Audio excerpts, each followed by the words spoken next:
na-delete or dinilit na conversation sa Messenger na gusto ninyong balikan, paano maibabalik or paano maire-recover kung kayo ay naka end-to-end encrypted chat. Una, punta tayo sa ating Messenger. Sa inyong Messenger ay punta lang kayo sa 3 line. So, ito yon.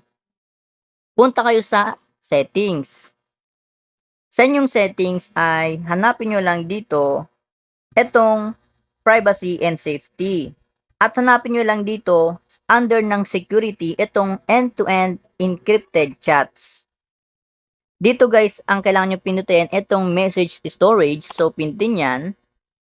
Kapag andito na kayo, hanapin nyo lang dito ang reset pin. Pindutin nyo itong reset pin.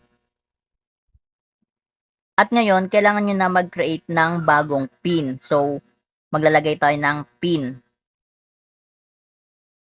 Pagkatapos, kailangan lang natin na i-confirm yung ating nilagay na pin. So, inyong makita na ang nakalagay dito ay last backup, December 22 at 10:17 AM. So, ito yung time na kung saan ay nireset natin ng ating pin. So, kapag hiningian kayo ng pin upang maibalik ang mga conversation na na-delete dahil sa end-to-end scripted chat, ang kailangan nyo lang gawin ay i-reset ang pin.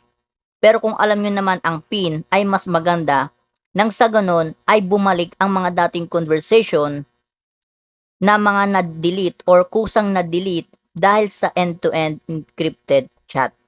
Kung may natutunan, pakibahagi naman po ng ating video. At kung kayo po ay interesado sa ganitong video, please follow me para po sa mga susunod pa po nating tutorial. At kung gusto niyo po ng 100 pesos load, ay mag-comment lang po kayo dyan. At kapag kayo po ay aking napili, ay mabibigyan ko po kayo ng 100 pesos load. Thank you for watching.